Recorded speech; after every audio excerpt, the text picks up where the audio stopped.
आणि अंधश्रद्धा निर्मूलन समिती सिंधुदुर्गचा अध्यक्ष, आम्ही हा प्रयोग आपल्या समोर आणला आहे आणि जी अंधश्रद्धा आहे ती आपल्या समोर मांडण्याचा प्रयत्न केला.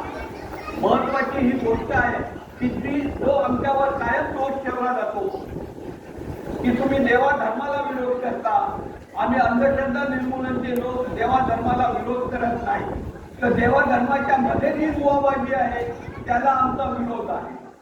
आणि म्हणूनच डॉक्टर दाभोलकर, नरेंद्र दाभोलकर यांना विचारण्यात आलं की तुम्ही देवाला विरोध करता का?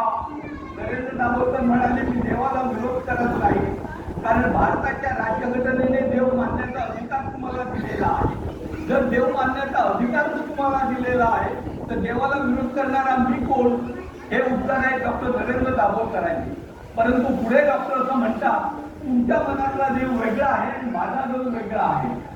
तुम्ही पूजणाऱ्याला देव म्हणता, प्रसाद लावलेला देव म्हणता, तुम्हाला जो काही मागणी केल्यानंतर देता त्याला देव म्हणता, पण तो माझा देव जो आहे जे का रंगले गांजले त्याची म्हणे जो आपुले तो ती साधू ओळखावा देव तेथे ती जाणावं. आणि देव असा माणसात आहे, देव गंजल्या गांजल्याला ना मदत करणाराच आहे, हे आपण समजून घेतलं पाहिजे. महत्वाची गोष्ट म्हणजे आज जो आम्ही आपल्या समोर हा छोटा स्क्रिप्ट तयार केला, छोटं नाटक दाखवलं आपल्या समोर. हे नाटक छोटं जरी असलं तरी ही घटना घडलेली आहे हे लक्षात घ्या. कुडाळ तालुक्यातील एक दिग्स नावाचं गाव आहे. या गावामध्ये आमची अंधश्रद्धा निर्मूलनची टीम पोहोचली आणि त्यांनी हा प्रकार उघडकीला आणला. त्या टीमचे कलाकार आजही आपल्या सोबत आहेत. त्यापैकी आमचे जिल्हा संघटक चौकेकर साहेब आलेले आहेत. त्या टीममध्ये चौकेकर साहेबांना मी स्टेजवर यावी विनंती करतो. त्याचबरोबर आमचे जिल्ह्याचे सेक्रेटरी कानशिडे सर जे रसायनशास्त्राचे प्राध्यापक आहेत तेही आज आलेले आहेत, ते सुद्धा आपल्या समोर आहेत. तर या आमच्या टीमने हा प्रकार उघडकीला आणला.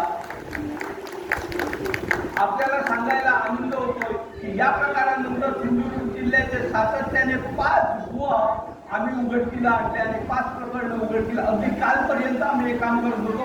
उद्यापासून पुन्हा या कामाला आम्ही सुरुवात करणार आहोत. सिंधुदुर्ग जिल्ह्याची दुवाबाजी संपवणे हे आमचं ध्येय आहे. आणि एक महत्वाची गोष्ट आपल्याला सांगतो की इथं 2 प्रकार आम्ही दाखवले. त्यापैकी पहिला प्रकार होता तो म्हणजे कापूर खाण्याचा.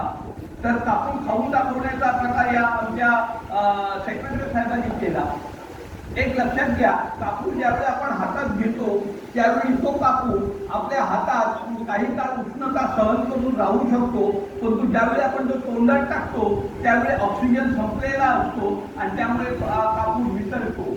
अनेक लोकांना भीती अशी वाटते की तो पेट्टा कापूर पोटात गेला तर आकडा जळून जातील, पण पेट्टा कापूर कधीही पोटात जात नाही, तो विंचूनच आपल्या पोटात जातो. त्यामुळे कापूर खाताना भीती बाळगण्याची गरज नाही, परंतु कापूर खाताना प्रिकॉशन आणि काळजी मात्र घेण्याची खूप गरज आहे. कारण तो कापूर घेताना कुठेही काही त्रास होऊ नये याची जबाबदारी आपण घेऊन हा प्रयोग काळजीपूर्वक केला पाहिजे. आणि आमचे कॉन्फिडन्स ते चांगल्या प्रकारे करू शकतात. दुसरी महत्वाची गोष्ट आहे की आपल्याला आम्ही नारळ पेटवून दाखवला. नारळ पेटवणे ही जी आहे यामध्ये कुठलीही दैविक क्रिया नाही, या कुठल्याही देवाचा भाग नाही, या कुठलीही श्रद्धेचा भाग नाही. तर नारळ पेटवणे ही अंधश्रद्धा आहे, कारण त्यामध्ये सायन्स आहे आणि हे सायन्स आपण शोधून काढलं पाहिजे की आपल्या जो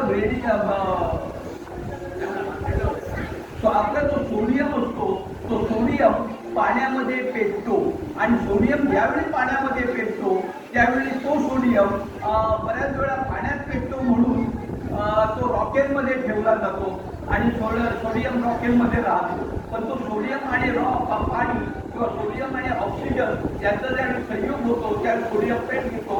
म्हणून इथं तो नारळ मी ठेवला आणि तिला पाणी ओतायला सांगितलं. पाण्यामुळे सोडियम पेटला आणि त्यामुळे तो नारळ पेटला.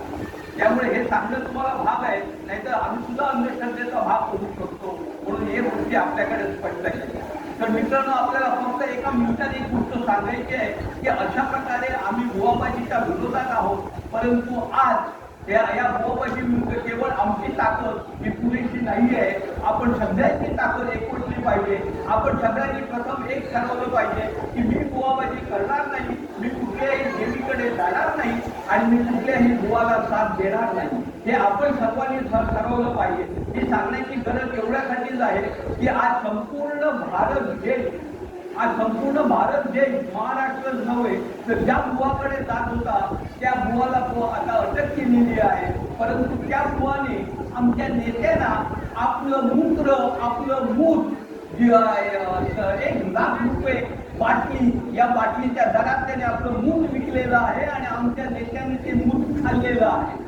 हे आता जवळजवळ स्पष्ट होत आहे आणि हे आपल्या डोळ्यासमोर आपल्यासमोर येत आहे बातमीच्या रूपाने. तर मित्रांनो, आपण सगळ्यांनी विरोध केला पाहिजे. ही बुवाबाजी थांबली पाहिजे. मी सगळ्यांना आवाहन करतो की आपण सायन्सचा आधार घ्या, शास्त्राचा आधार घ्या, चांगलं जीवन जगा आणि सुखी राहा. नमस्कार.